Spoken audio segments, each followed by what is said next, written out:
اعمال کی اصلاح کرم سے کر دے۔ الحمدللہ رب العالمین والصلاة والسلام على سید المرسلین، اما بعد فاعوذ باللہ من الشیطان الرجیم، بسم اللہ الرحمن الرحیم۔ پڑھیے الصلاة والسلام علیک یا رسول اللہ وعلی آلک واصحابک یا حبیب اللہ۔ الصلاة والسلام علیک یا نبی اللہ وعلی آلک واصحابک یا نور اللہ۔ درود پاک پڑھنے کے بے شمار فضائل و برکات ہیں، بہت ساری احادیث، بہت سارے فضائل، بہت سارے واقعات فضائل درود میں ملتے ہیں۔ ایک بڑا ایمان افروز واقعہ، اور یہ واقعہ ہے مولا علی شیر خدا کرم اللہ تعالی وجہ الکریم کا۔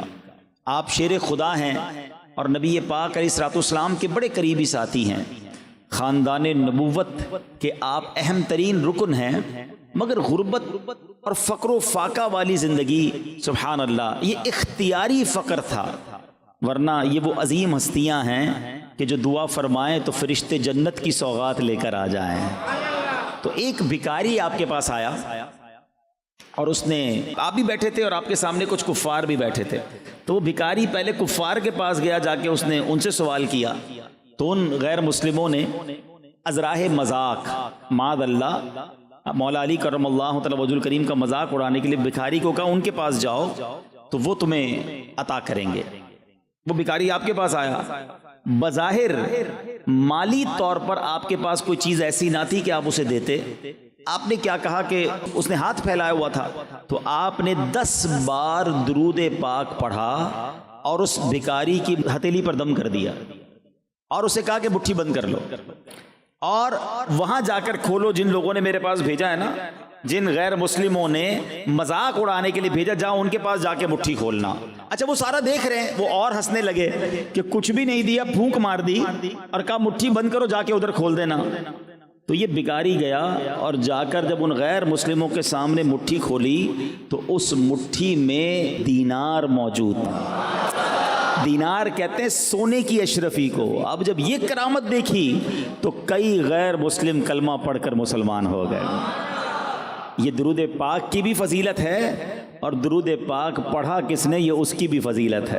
وہ شاعر لکھتے ہیں نا، میری بات انہی کی بات ہے، میرے سامنے وہی ذات ہے، وہی جن کو شیر خدا کہے، جنہیں باب صلی علی کہے، وہی جن کو ذات علی کہے، وہی پختہ ہے میں تو خام ہوں، میں تو پنج جن کا غلام ہوں، میں تو پنج تن کا غلام۔ کیا عظیم ہستیاں ہیں۔ آپ دم کریں درود پڑھ کر تو خالی مٹھی میں سونے کی اشرفی آ جاتی ہے۔ تو پتہ یہ چلا کہ درود پاک یہ رزق میں بھی برکت لاتا ہے اور بہت ساری برکتیں لاتا ہے۔ اللہ مجھے اور آپ کو کثرت کے ساتھ درود پاک پڑھنے کی توفیق عطا فرمائے۔ آئیے مل کر محبت کے ساتھ با آواز بلند درود پاک پڑھ لے۔ صلو علی الحبیب صلی اللہ تعالی علی محمد صلی اللہ علیہ وسلم۔ سبحان اللہ۔ ویسے تو عاشورہ کا دن اور بھی بہت سارے اسلامک ہسٹری میں واقعات ہوئے، مگر جس واقعے کا ہم ذکر کرتے ہیں جو واقعہ کربلا ہے، آلموسٹ 1400 سال گزر گئے ہیں۔ ہم میں سے کئیوں کے والدین کا انتقال ہو گیا ہوگا، دادا دادی دنیا سے چلے گئے ہوں گے، کسی کی ماں کو والد کو گئے ہوئے 4 سال 5 سال 10 سال ہو گئے ہوں گے، مگر 2 4 5 سال کے بعد غم کی شدت کم ہو جاتی ہے۔ یاد بھی آتا ہے تو وہ تکلیف نہیں ہوتی جو تکلیف جب گئے تھے تو ہوتی تھی. مگر یہ کیسا واقعہ ہے کہ 1400 سال گزر گئے، آج بھی جب اس واقعے کا ذکر ہوتا ہے تو عاشقان اہل بیت کے دل چھلنی ہو جاتے ہیں، آج بھی دل غم سے لبریز ہو جاتا ہے. سیدی اعلیٰ حضرت یہ جو صلاۃ و سلام میں جو ہم شعر پڑھتے ہیں، کس قدر یوں سمجھیے کہ ہمیں میسج ملتا ہے کہ کتنا ظلم ہوا تھا اس کے اندر. جن کو دھوکے سے کوفے بلایا گیا، جن کو دھوکے سے کوفے بلایا گیا، جن کے بچوں کو پیاسا رلایا گیا، جن کی گردن پہ خنجر چلایا گیا، اس حسین ابن حیدر پہ لاکھوں سلام. دھوکے سے بلایا گیا تھا، لڑنے نہیں گئے تھے. اور پھر کون تھے، مرتبہ کیا تھا، اسٹیٹس اور مقام کیا ہے. ذرا امام حسین کے بارے میں سنیے کہ آپ امام عالی مقام، امام عرش مقام، امام تشنا کام. امام حسین رضی اللہ تعالی عنہ نواسہ رسول ہیں، مولا کائنات مولا علی اور جگر گوشہ رسول سیدہ فاطمہ بطول کے شہزادے ہیں. امام حسین رضی اللہ تعالیٰ عنہ 5 شعبان 4 ہجری کو مدینہ منورہ میں پیدا ہوئے. پیارے آقا علیہ الصلوۃ والسلام نے آپ کا نام حسین اور شبیر رکھا. امام حسین کی کنیت ابو عبداللہ ہے، لقب سبط رسول اور ریحانۃ الرسول یعنی نبی پاک علیہ الصلوۃ والسلام کے پھول ہیں. میرے آقا انہیں سونگھا کرتے تھے. امام حسین کی جو سٹارٹ ہے نا، ذرا اس کو سمجھو. ہمارے گھر میں جب کوئی بچہ پیدا ہوتا ہے، ہم کوشش کرتے ہیں کسی بزرگ کی جو ہے وہ تحنیک کہتے ہیں اس کو، گٹی کہتے ہیں، کہ ان کے منہ سے کچھ شہد چٹا کر انہیں لگا دیں، یا کوئی بزرگ آ کر جو ہے ان کے کانوں میں اذان دے دیں. مسجد کے امام صاحب کو بلایا جاتا ہے، ایسا ہی ہے نا، اچھی بات. مگر امام حسین کی قسمت پر ہماری جانیں قربان، ان کو جب تحنیک دینے کا وقت آیا نا تو کوئی کھجور چبا کر نہ دی گئی، کوئی شہد نہ چٹایا گیا، بلکہ کونین کے والی جناب رسول اللہ صلی اللہ تعالی علیہ وسلم نے اپنی زبان امام حسین کے منہ میں دے دی تھی. یعنی لعاب رسول نبی پاک علیہ الصلوۃ والسلام کے مبارک لعاب سے پہلی غذا جو اس جسم میں جا رہی ہے وہ پیارے آقا کا لعاب دہن ہے. اچھا، پہلی آواز کیا سنی امام حسین نے؟ آئے ہائے، ان کی قسمت دیکھو، ان کے کانوں میں آواز پہلی آتی ہے اللہ اکبر اللہ اکبر. اللہ کا نام لیا جاتا ہے، مگر وہ نام لینے والا کون ہے؟ وہ حبیب خدا ہے. پیارے آقا نے امام حسین رضی اللہ تعالیٰ کے کان میں اذان دی. کبھی کاندھے پر بٹھاتے ہیں، کبھی گود میں اٹھاتے ہیں، کبھی انہیں سونگتے ہیں، کبھی انہیں چومتے ہیں، اور فرماتے ہیں حسین مجھ سے ہے، میں حسین سے ہوں. کبھی جنتی نوجوانوں کے سردار کہا اور کبھی اپنے پھول کہا. اس قدر بڑا مرتبہ ہے. میرے آقا علیہ الصلوۃ والسلام فرماتے ہیں حسن حسین دنیا میں میرے 2 پھول ہیں. یہاں تک فرمایا کہ جس نے ان دونوں سے دشمنی رکھی اس نے مجھ سے دشمنی رکھی. یہ سب کچھ فضائل تھے، مگر پھر بھی انہیں ستایا گیا، پھر بھی انہیں رلایا گیا. حالانکہ یہ گھرانہ کیسا ہے. بریلی کے تاجدار کیا لکھتے ہیں؟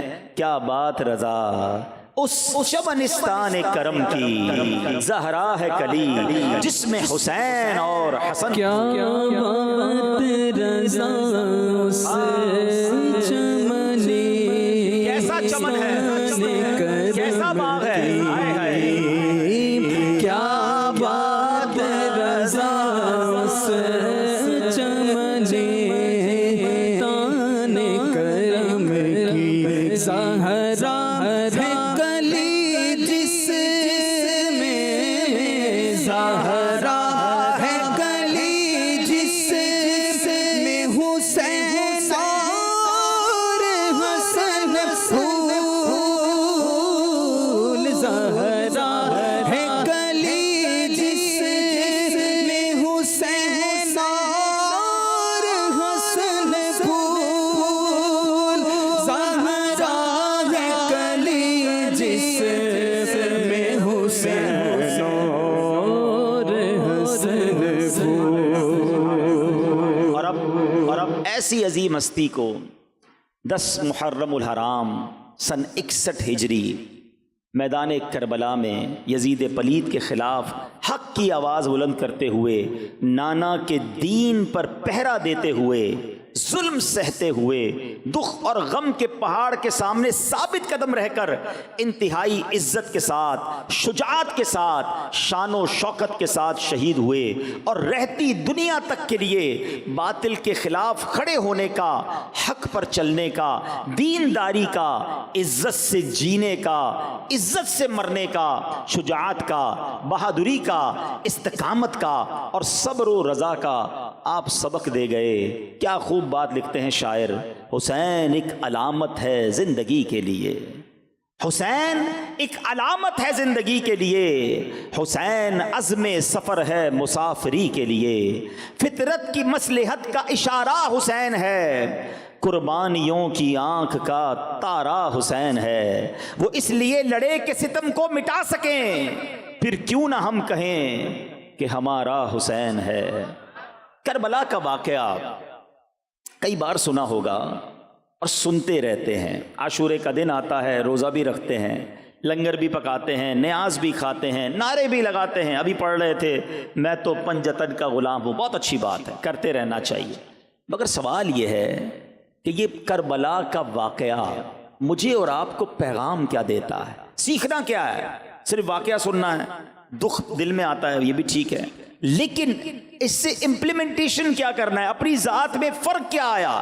کئی بار عاشورہ آ کر گزر گیا، کئی بار واقعہ کربلا کو سنا، مگر اپنے اندر، اپنی ذات کے اندر کیا تبدیلی آئی؟ آج میں کچھ آپ کو واقعہ کربلا پیغام کیا دیتا ہے، what is the message of Karbala, یہ پیغام کیا دیتا ہے یہ واقعہ، اس بارے میں چند باتیں آپ کے سامنے پیش کرتا ہوں۔ سب سے پہلی بات، امام حسین رضی اللہ تعالی عنہ کی جب ولادت ہوئی نا، تو آپ کی ولادت کے ساتھ ہی یہ خبر بھی نبی پاک علیہ الصلوۃ والسلام کو دے دی گئی تھی کہ امام حسین کو شہید کیا جائے گا۔ ابھی پیدا ہوئے ہیں، اتنی بڑی خوشی ملی ہے، اور یہ خبر بھی دے دی گئی کہ انہیں آپ کی امت کے لوگ ہی شہید کریں گے۔ کچھ روایتیں سناتا ہوں۔ ام الفضل فرماتی ہے کہ میں ایک روز نبی پاک علیہ الصلوۃ والسلام کی خدمت میں حاضر ہوئی، حضرت امام حسین رضی اللہ عنہ کو آپ کی گود میں دیکھا۔ کیا دیکھتی ہوں کہ پیارے آقا کے مبارک آنکھوں سے آنسو جاری ہیں۔ میں نے عرض کی یا رسول اللہ صلی اللہ تعالی علیہ وسلم، میرے ماں باپ آپ پر قربان، یہ کیا حال ہے؟ فرمایا میرے پاس جبرائیل آئے اور انہوں نے یہ خبر دی کہ میری امت اس فرزند کو قتل کرے گی۔ میں نے کہا کیا اس کو؟ فرمایا ہاں، اور میرے پاس اس کے مقتل کی سرخ مٹی بھی لائے، یعنی جہاں شہید کیا جائے گا نا، اس جگہ کی مٹی بھی نبی پاک علیہ الصلوۃ والسلام کو پیش کر دی گئی۔ اللہ اکبر۔ ایک اور جگہ نبی پاک علیہ الصلوۃ والسلام فرماتے ہیں کہ میرے پاس وہ فرشتہ آیا جو اس سے پہلے کبھی حاضر نہیں ہوا تھا، انہوں نے عرض کی کہ آپ علیہ الصلوۃ والسلام کے فرزند حسین رضی اللہ تعالیٰ عنہ قتل کیے جائیں گے، اور اگر آپ چاہیں تو میں آپ کو اس زمین کی مٹی ملاحظہ کراؤں جہاں وہ شہید ہوں گے۔ پھر انہوں نے تھوڑی سی سرخ مٹی پیش کی۔ اللہ اکبر۔ کربلا کے میدان کا بھی پتا تھا، شہید ہونے کے بارے میں بھی پتا تھا، اور صرف نبی پاک کو نہیں، بی بی فاطمہ کو بھی معلوم تھا، مولا علی کو بھی معلوم تھا، صحابہ کرام میں بھی یہ بات مشہور ہو چکی تھی۔ ایک بار سفر صفین میں مولا علی شیر خدا کرم اللہ تعالی وجہ الکریم، ایک صحابی کہتے ہیں کہ میں ان کے ساتھ تھا جب نینوا کے قریب پہنچے جہاں حضرت یونس علیہ الصلوۃ والسلام کا مزار اقدس ہے، تو مولا علی شیر خدا کرم اللہ تعالی وجہ الکریم نے ندا کی، اے ابو عبداللہ فرات کے کنارے ٹھہرو۔ میں نے عرض کی کس لیے؟ فرمایا میرے آقا علیہ الصلوۃ والسلام نے فرمایا کہ جبرائیل نے مجھے خبر دی ہے کہ امام حسین فرات کے کنارے شہید کیے جائیں گے، اور مجھے وہاں کی ایک مشت مٹی بھی دکھائی۔ ایوری بڈی نوز، سب کو معلوم تھا کہ امام حسین آگے جا کر شہید ہوں گے۔ بڑا اہم سوال کرنے جا رہا ہوں۔ جب سب کو معلوم تھا اور سب پیار بھی بہت کرتے تھے، محبت بھی بہت تھی، نبی پاک اپنا پھول کہتے، نبی پاک کے نواسے ہیں، آقا چومتے تھے انہیں، تو کبھی ایسا نہیں ہوا کہ خاتون جنت بی بی فاطمہ تو ماں تھی نا امام حسین کی، وہ آتی نبی پاک کے پاس کہ یا رسول اللہ صلی اللہ تعالی علیہ وسلم، آپ کی دعا اللہ رد نہیں فرماتا. آپ اللہ کی بارگاہ میں دعا کر دینا کہ حسین سے یہ آفت ٹل جائے, حسین اس امتحان میں مبتلا نہ کیا جائے, انہیں شہید نہ کیا جائے. حضور آپ ہاتھ اٹھائیں گے تو دعا قبول ہو جائے گی. کبھی مولا علی نبی پاک سے عرض کرتے کرم اللہ تعالی وجہ الکریم, حضور آپ ہاتھ اٹھا دیں, اتنا پیار کرتے ہیں حسین سے, اللہ سے دعا کریں اللہ اس مصیبت کو ٹال دے. حضور دنیا والے آ کر آپ سے اپنی مصیبتیں ٹلوانے کی دعا کرتے ہیں, آپ اپنے نواسے کے لیے دعا کیوں نہیں کرتے؟ اللہ اکبر. اس بات سے جواب کیا مل رہا ہے؟ معلوم سب کو تھا مگر سب تیار بھی تھے, اس امتحان پر راضی بھی تھے, اپنے بچے کو پال رہے تھے اس لیے کہ اس نے شہید ہونا ہے, اس لیے اس کی تربیت ہو رہی ہے کہ اس نے امتحان میں کامیاب ہونا ہے. پہلا پیغام کیا مل رہا ہے کہ زباں پر شکوے رنجو علم لایا نہیں کرتے. اے پنجتن کے ماننے والوں سنو, تھوڑی سی تکلیف آ جائے تو شکوہ ہے, شکایت ہے, بس یار سر میں بہت درد رہتا ہے, بخار جاتا ہی نہیں, ہر وقت کمر دکھتی رہتی ہے, کاروبار تو بالکل نہیں چل رہا, گھر میں پریشانیاں ہی پریشانیاں ہیں, کیا کروں, دین کا کام کرتا ہوں کوئی حوصلہ نہیں بڑھاتا, میرا بیان سننے کے لیے لوگ نہیں آتے, میں جناب مدنی قافلے میں جاتا ہوں سہولت نہیں ملتی, اس لیے اب دل نہیں لگتا.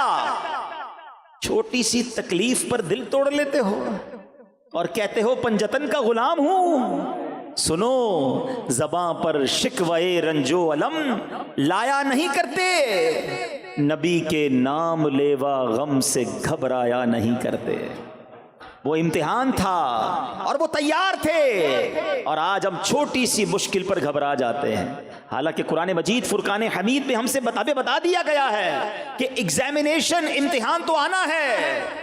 اللہ قرآن میں فرماتا ہے وَلَنَبْلُوَنَّكُمْ بِشَيْءٍ مِّنَ الْخَوْفِ وَالْجُوعِ وَنَقْصٍ مِّنَ الْأَمْوَالِ وَالْأَنفُسِ وَالثَّمَرَاتِ وَبَشِّرِ الصَّابِرِينَ. کیا فرمایا؟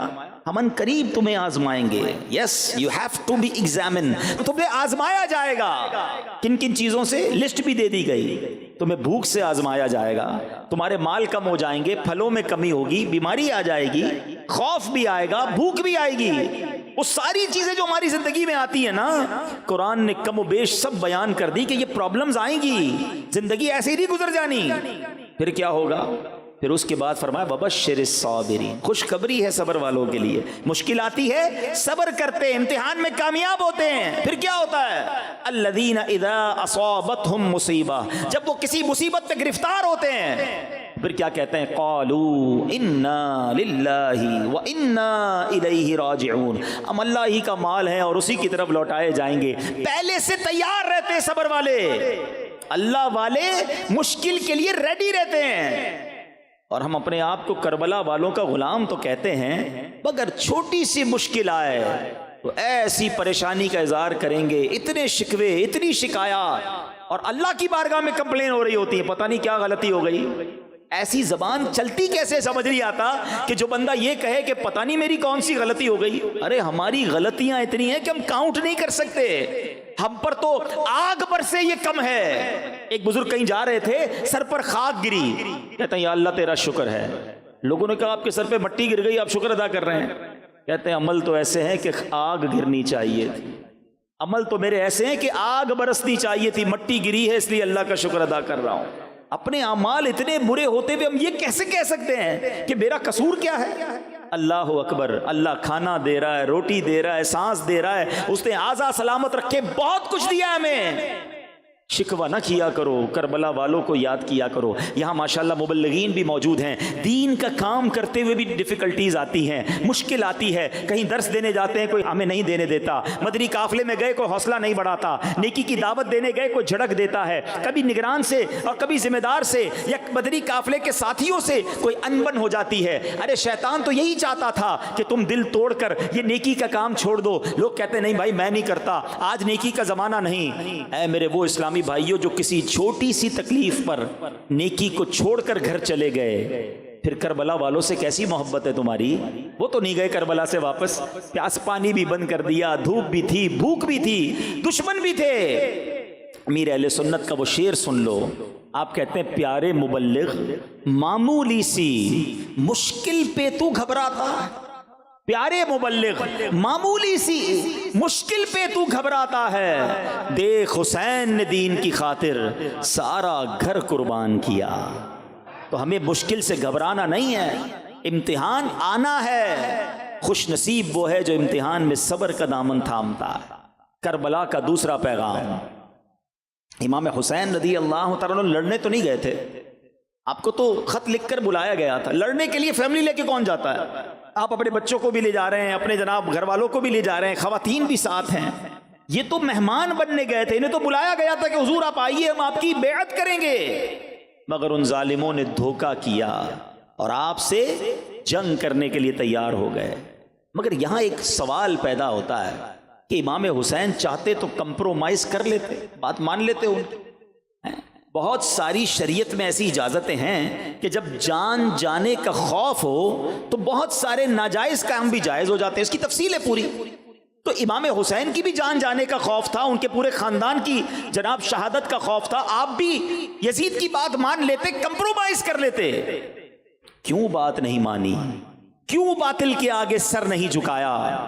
وہ جانتے تھے اپنا مرتبہ کہ میں نبی پاک علیہ الصلوۃ والسلام کا نواسا ہوں، رہتی دنیا نے ایک مثال پکڑنی ہے، کیونکہ بعد کے لوگ بھی یہ کہہ دیتے کہ جب امام حسین بات مان سکتے ہیں، امام حسین باطل کے ساتھ ہاتھ ملا سکتے ہیں، باطل کے سامنے کمپرومائز کر سکتے ہیں، تو جناب پھر ہم بھی کر لیں گے۔ انہوں نے سر کٹا دیا، نانا کے دین کے پرچم کو بلند کیا، باطل کے آگے سر نہ جھکایا، رہتی دنیا کے لیے پیغام دے دیا۔ مگر آج امام حسین کا چاہنے والا، کربلا کے والوں کا غلام کہلانے والا، آج لوگ کہتے نظر آتے ہیں، کیا کریں جناب ساری مارکیٹ جھوٹ بولتی ہے، ہم کو بھی جھوٹ بولنا پڑتا ہے، کیا کریں جناب ہم ملاوٹ نہ کریں، دوسرے لوگ ملاوٹ کر کے مال بیچ دیں گے، ہمیں اپنا کاروبار چلانے کے لیے کچھ نہ کچھ کرنا پڑتا ہے۔ ارے بھائی ہمارے خاندان کے رسم و رواج ایسے ہیں، ناچ گانے ڈھول تماشے نہ کریں تو خاندان والے مذاق اڑائیں گے، ہمیں شادی میں کرنا پڑتا ہے۔ دوست کہتا ہے ارے سارے دوست غلط کام کرتے ہیں،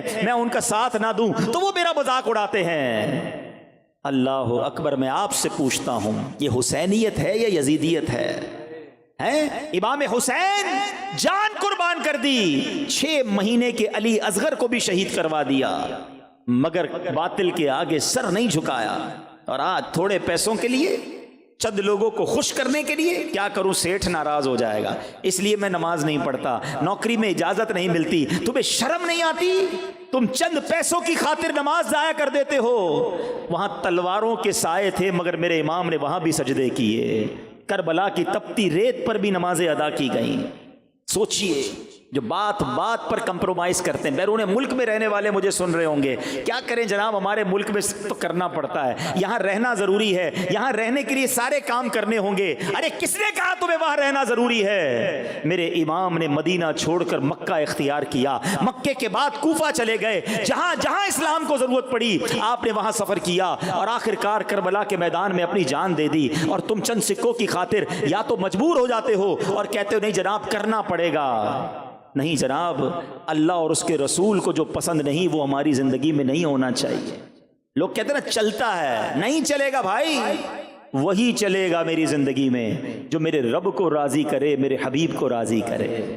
بریلی کے تاجدار امام عشق و محبت اعلیٰ حضرت نے ہمیں زندگی گزارنے کا سلیقہ بتا دیا۔ یہ مت سوچو کہ رشتہ دار کیا کہیں گے، خاندان کیا کہے گا، مارکیٹ میں لوگ کیا کہیں گے، بس ایک چیز کو سمجھ لو، کہتے ہیں انہیں جانا انہیں مانا، نہ رکھا غیر سے کام۔ ارے میرے آقا اگر راضی ہو گئے تو رب بھی راضی ہو جائے گا، اور پھر کیا ہوگا؟ للہ الحمد میں دنیا سے مسلمان گیا۔ انہیں جانا انہیں مانا، رکھا غیر سے کام، انہیں جانا انہیں مانا، رکھا غیر سے کام، للہ الحمد میں دنیا سے مسلمان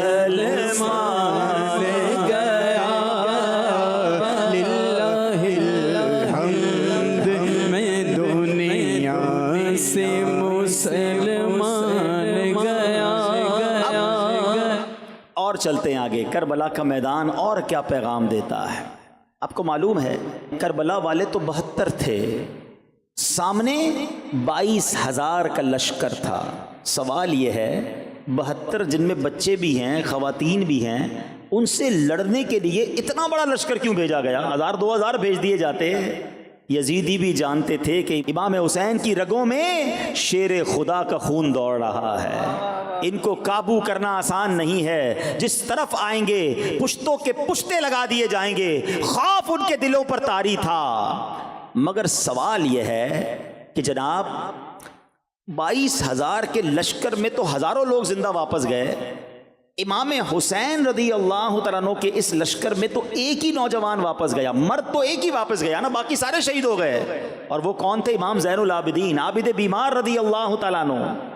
ایک سوال ہے، تقریباً 1400 ایئرز 1400 سال ہو گئے ہیں، پوری دنیا میں جو لوگ جاتے ہیں یا آپ بھی اپنے وطن میں جہاں جہاں جاتے ہیں، کبھی کوئی ایک بندہ ایسا ملا جو کہے کہ میں ان یزیدیوں کی اولاد سے ہوں جو امام حسین کے سامنے کربلا کے لشکر میں گئے تھے؟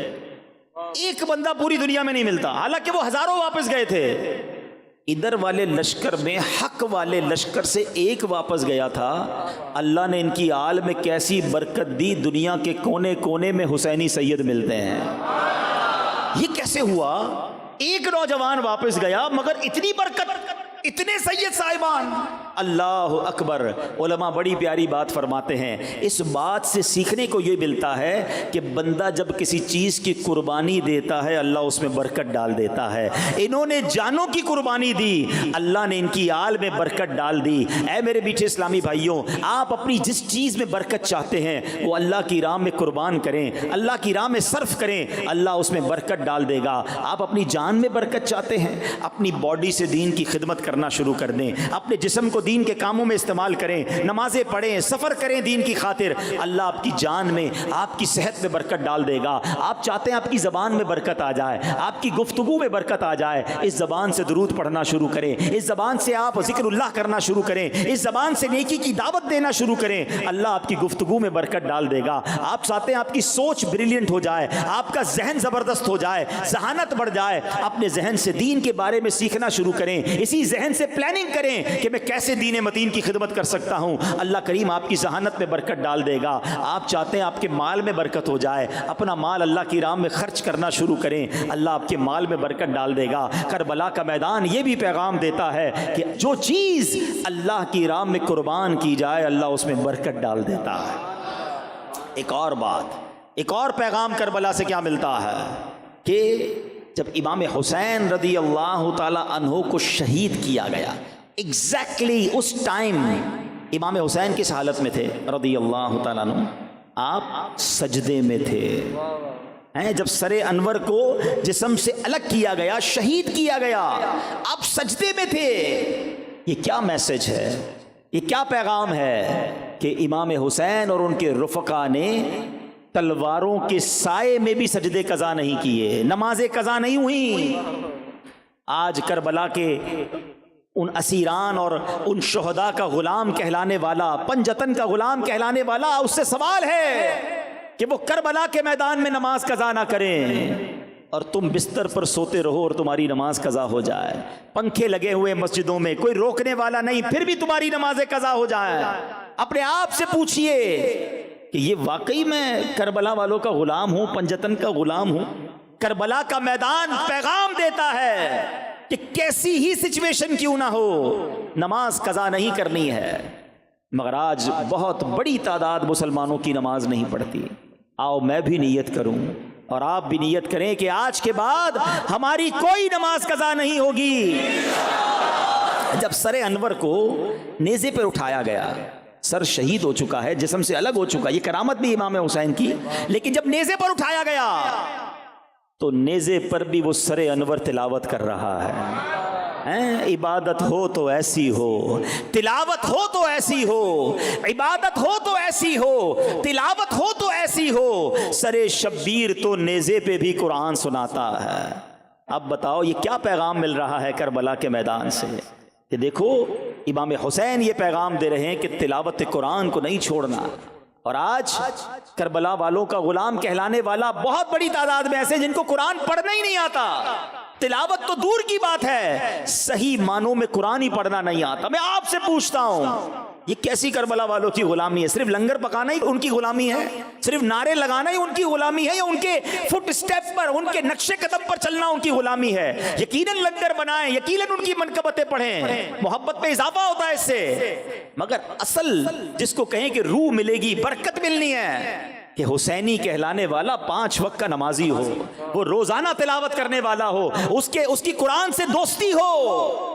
آؤ کربلا کے اس پیغام کو آج لے کر جاؤ۔ کیا خوبصورت شخصیت ہے امیر اہل سنت، کتنا پیارا مدنی پھول ہمیں نیک اعمال میں دے دیا، حسینی کاروان میں گویا شامل کرنے کے لیے اور امام حسین کے نقش قدم پر چلنے کے لیے ہمیں ایک مدنی پھول دیا کہ روزانہ کم از کم 3 آیتوں کی تلاوت، ترجمہ اور اس کی تفسیر پڑھی جائے تاکہ روز قرآن سے تعلق جاری رہے۔ تو نیت کریں انشاءاللہ صحیح مخارج کے ساتھ قرآن سیکھیں گے بھی اور پڑھیں گے بھی انشاءاللہ۔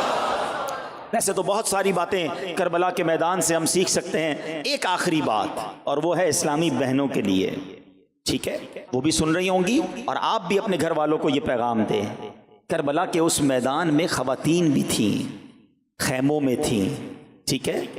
اتنے بڑے بڑے سانحے ہوئے ہیں، سرتاج شہید ہو رہے ہیں، بچے شہید ہو رہے ہیں، بھائی شہید ہو رہے ہیں، مگر کیا وہ بے پردہ خیموں سے باہر آئیں؟ اس کیفیت میں بھی پردہ داری باقی رہی، حیا کی چادر باقی رہی، مگر آج اپنے آپ کو امام حسین اور پنجتن کا غلام کہلانے والے گھرانے کا حال یہ ہے کہ عورتیں بے پردہ بازاروں میں گھوم رہی ہیں، وہ اس کیفیت میں بھی پردے میں ہیں، اور آج یہاں فیشن کر کے ہماری مسلمان بہنیں جو ہیں، کیا کچھ ہو رہا ہے گھروں میں بتانے کی حاجت نہیں ہے۔ خدارا اگر سچی پنجتن کی غلامی اختیار کرنی ہے نا تو پردہ اختیار کیجئے، نماز اختیار کیجئے، تلاوت اختیار کیجئے، تقوی اور پرہیزگاری اختیار کیجئے، باطل کے آگے، حرام کاموں کے آگے سر جھکانا نہ سیکھو بلکہ ڈٹ جاؤ۔ سچی بات پتہ ہے کیا؟ عشق رسول کا اور سچی حسینیت کا امتحان جب ہوتا ہے جب سامنے کچھ پیسے آ جائیں، سامنے کوئی زندگی کی بڑی خواہش پوری ہوتی نظر آئے اور اب یہ پتہ چلے کہ یہ پیسے لوں گا تو اللہ ناراض ہو جائے گا، اللہ کے حبیب ناراض ہو جائیں گے، امام حسین کو کیا منہ دکھاؤں گا؟ ارے یہ زندگی کی بڑی خواہش تو پوری ہو رہی ہے، یہ بڑا ارمان پورا ہو رہا ہے، مگر یہ کام کر لوں گا تو امام حسین کو کیا منہ دکھاؤں گا؟ اب امتحان ہے۔ اب میں آپ سب سے آخری بات کہہ رہا ہوں، قیامت کے دن ہم سب چاہتے ہیں نا ہمارا حشر پنجتن پاک کے ساتھ ہو، نبی پاک کے ساتھ ہو، مولا علی کے ساتھ ہو، امام حسین کے ساتھ ہو، بی بی فاطمہ کے ساتھ ہو، حسنین کریمین کے ساتھ ہو، 4 یاروں کے ساتھ ہو۔ اگر تمنا تو یہ ہے، لیکن اگر قیامت کے دن امام حسین نے مجھ سے اور آپ سے سوال کر لیا کہ میں نے تو نانا کے دین کے لیے سارا گھر قربان کر دیا، تم نے کیا خدمت کی ہے؟ تم کیا کر کے آئے ہو؟ علی اصغر سے ملاقات ہو گئی رضی اللہ تعالیٰ عنہ، انہوں نے ہم سے سوال کیا کہ میں تو 6 مہینے کا تھا، مجھے شہید کر دیا گیا، بتاؤ تم نے میرے نانا کے دین کی کیا خدمت کی ہے؟ کوئی جواب ہے ہمارے پاس؟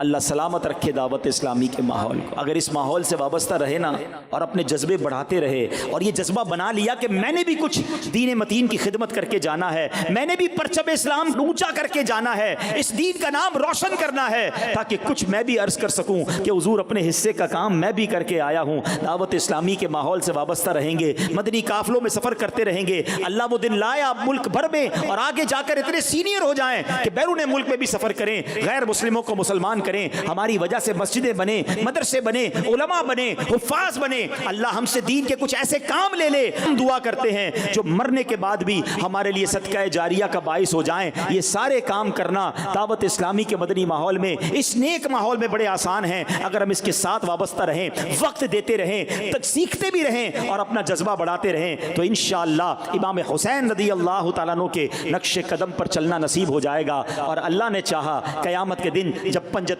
پاک کی بارگاہ میں حاضری ہوگی تو وہ بھی کہیں گے کہ یہ واقعی ہمارا غلام ہے، زبان سے بھی کہتا تھا پنجتن کا غلام ہوں اور اعمال بھی ایسے کر کے آیا ہے، اور کیا معلوم ایسا کرم ہو جائے کہ پنجتن پاک ہمیں اپنے پیچھے پیچھے جنت میں لے جائیں۔ تو اے میرے میٹھے اسلامی بھائیوں، کربلا کے ان پیغامات کو یاد رکھنا ہے، زندگی حسینی طریقے پر گزارنی ہے، یزیدی طریقے پر نہیں۔ اللہ مجھے اور آپ کو امام حسین اور کربلا والوں کی سچی غلامی نصیب فرمائے، 5 وقت کا نمازی بنائے، تلاوت قرآن کرنے والا بنائے، حق اور نیک کاموں کی طرف قدم بڑھانے والا اور گناہوں سے بچنے والا بنائے، اور دعوت اسلامی کے اس پیارے ماحول میں ہم سب کو استقامت نصیب فرمائے، آمین بجاہ النبی الامین صلی اللہ تعالی علیہ وسلم۔ میرے آمال